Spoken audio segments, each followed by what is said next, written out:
Assalamualaikum warahmatullahi wabarakatuh. Perkenalkan, nama saya Muhammad Adri Rizky. Saya berasal dari kelas 10-5. Saya bernomor absen 21. Dan kali ini saya akan membahas tentang ilmu geografi.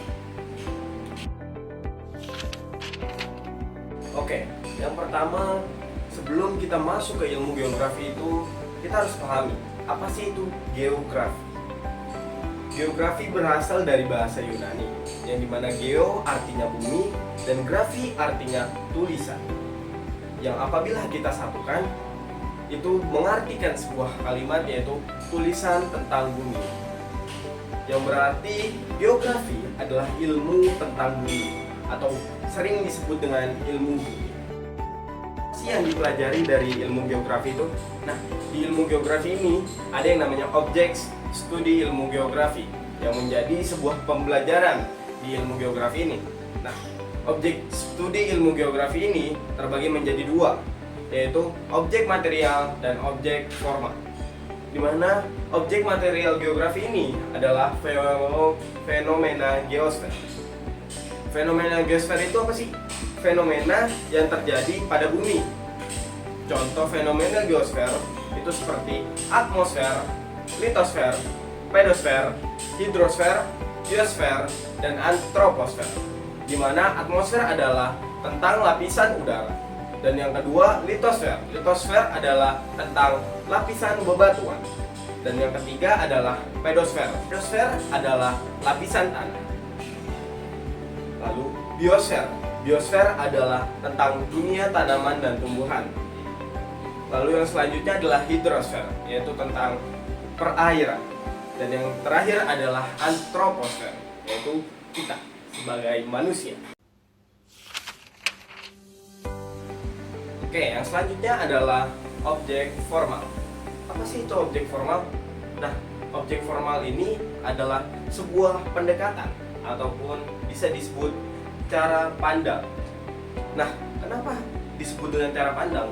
Karena objek formal adalah cara pandang untuk menganalisis objek material. Nah, apa aja sih objek-objek formal ini?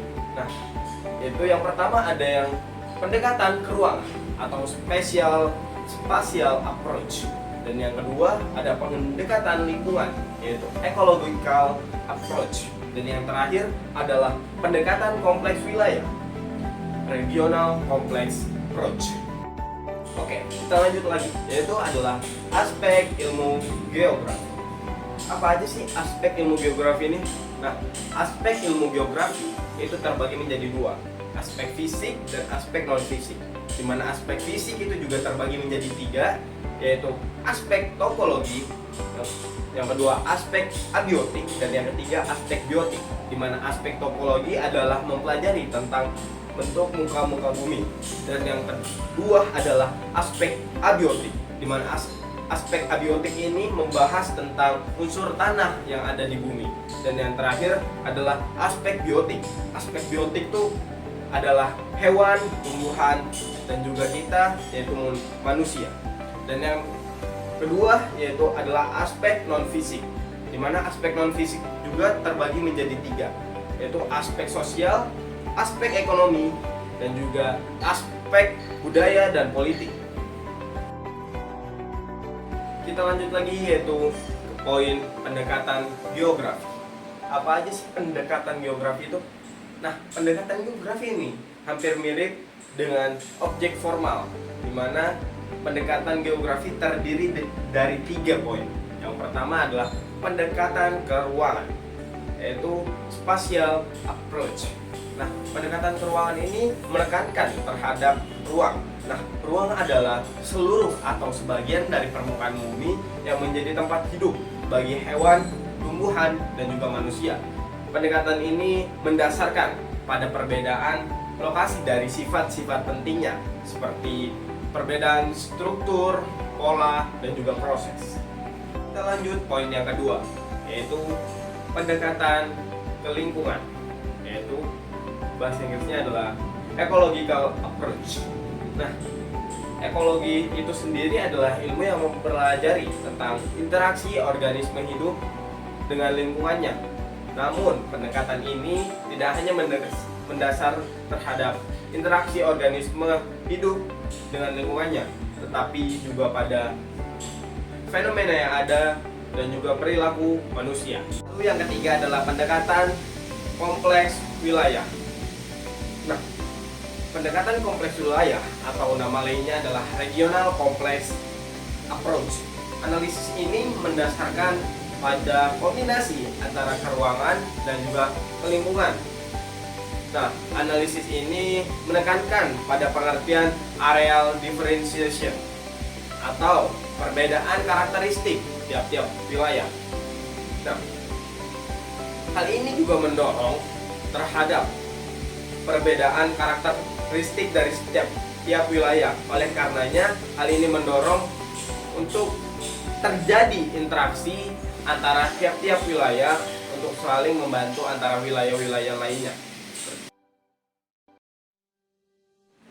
Nah, selanjutnya kita akan membahas konsep geografi.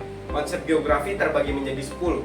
Yang pertama adalah konsep lokasi, yang kedua konsep jarak, yang ketiga adalah konsep morfologi, yang keempat adalah konsep keterjangkauan, yang kelima adalah konsep pola, yang keenam adalah konsep aglomerasi, yang ketujuh adalah konsep nilai kegunaan, yang kedelapan adalah konsep interaksi dan interdependensi, dan yang kesembilan adalah konsep diferensiasi area, dan yang terakhir adalah yang ke-10 yaitu konsep tentang keterkaitan ruang.